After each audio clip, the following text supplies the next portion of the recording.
So some of you are asking me na kung paano ba makakuha ng caregiving in situ. And this is sa answer and your questions. So by the way, I'm Shine from the City of Love. Hello, hello. So for today's video, I'm going to share with you my journey and mga requirements kung paano ba makakuha ng caregiving in situ.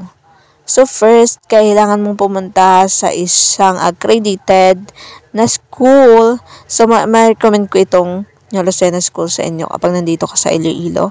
Pumunta lang kayo sa kanilang opisina and mag-inquire kayo doon. Meron din sila actually na in-offer na ibang courses.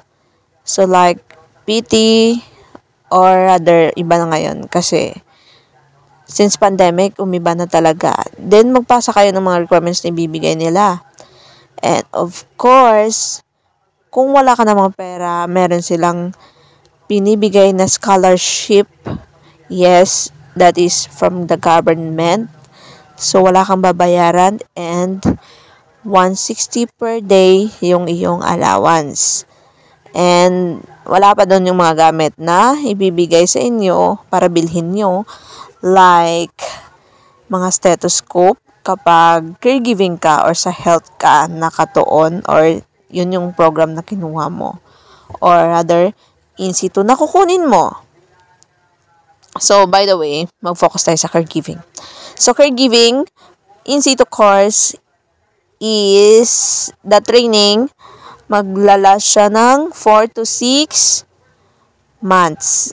So, yung pag-aaralan nyo dito is 12 competencies. So, magfo-focus kayo dito sa provide care and support on children with disabilities like PWDs and elderlies. And meron din silang occupational and mga hazard, ganon. And of course, di rin mawawala yung home care kasi nabilong din yun sa caregiving. So, sabi nga nila all around kasi yung caregiving. Hindi lang basta-basta. So, sinasabi ng iba na magpupunas ka lang naman ng puwit ng matanda doon. No! You're not gonna do that. So, hindi lang yun yung gagawin mo. Ang dami mo pang responsibilities. Kasi meron pa kayong meals and hot and cold meals na ipiprepare. So, depende yon sa patient na iti-take care mo.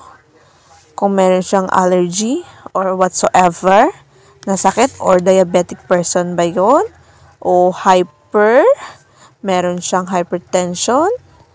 So, I think that's the things that you need to consider na hindi lang isa yung pag-aaralan mo kapag mag-aaral ka ng caregiving. So, hindi siya madali, pero alam ko naman na kaya mo, kaya nga namin. Ibig sabihin, kaya mo rin.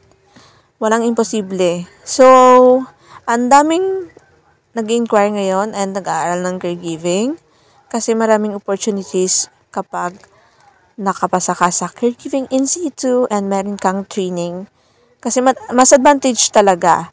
And hindi mo lang ito maa-apply sa pagtatrabaho, ma-apply mo rin to sa in real situation, sa bahay nyo, kapag meron kayong elderly, kapag meron ka namang anak, o first mom ka, o ganun.